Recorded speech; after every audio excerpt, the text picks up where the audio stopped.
நாளைக்கே நம்ம நாட்டுல பெட்ரோல் மாதிரி முக்கியமான ஃபியூயல் எல்லாம் சுத்தமா முடிஞ்சிருச்சுன்னு வைங்க, நீங்க என்ன பண்ணுவீங்க? முதல் கொஞ்ச நாட்கள்ல ரோட்ல ஒரு வாகனமும் இருக்காது, விமானங்கள் பறக்க முடியாது, ஒரே நாள்ல போக்குவரத்து முழுசா முடங்கிடும். அடுத்த ஒரு வாரத்துக்குள்ள மக்களுக்கு பயம் ஆரம்பிக்கும். கடைகளுக்கு உணவுப் பொருட்கள் மற்றும் அத்தியாவசிய பொருட்கள் வராது. ஏற்கனவே கடையில இருக்கிற பொருட்கள் கொஞ்சம் கொஞ்சமா குறைய ஆரம்பிக்கும். இருக்கிற பொருளை வாங்க மக்கள் லைன்ல நின்னு காத்திருக்க வேண்டியிருக்கும். வைத்தியசாலைகளும் மெதுவா பாதிக்கப்படும். போக்குவரத்து இல்லாததால் அத்தியாவசிய சேவைகள் பலவும் முடங்கிடும். ஒரு மாதத்திற்குள் நாட்டோட பொருளாதாரம் பெரிதாக பாதிக்கப்படும்.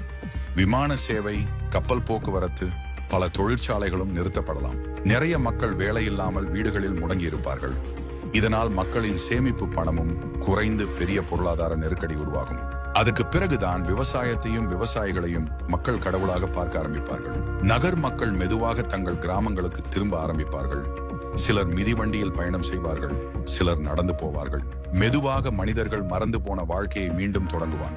மண், விவசாயம், சுயமாக உழைத்து வாழும் வாழ்க்கை, இதுவே மனிதர்களை காப்பாற்றும் என்பதை உலகம் புரிந்து கொள்ள ஆரம்பிக்கும்.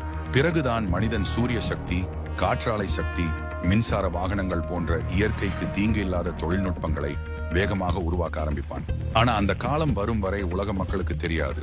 எந்த விதமான எரிபொருளும் இல்லாமலேயே வாழ்ந்த எமது முன்னோர்களின் வாழ்க்கை பற்றி.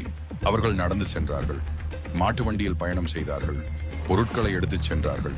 ஆனா அதே நேரத்தில் பிரம்மாண்டமான கோவில்களையும் அற்புதமான கட்டிடங்களையும் கட்டினார்கள். ஒரு நாள் ஃபியூல் இல்லாமல் உலகம் நின்று போனால் நாமும் மீண்டும் அந்த வாழ்க்கையை கற்றுக்கொள்ள வேண்டியிருக்கும். இப்படி உண்மையில நடந்தா நீங்க என்ன பண்ணுவீங்கன்னு கமெண்ட்ல சொல்லுங்க.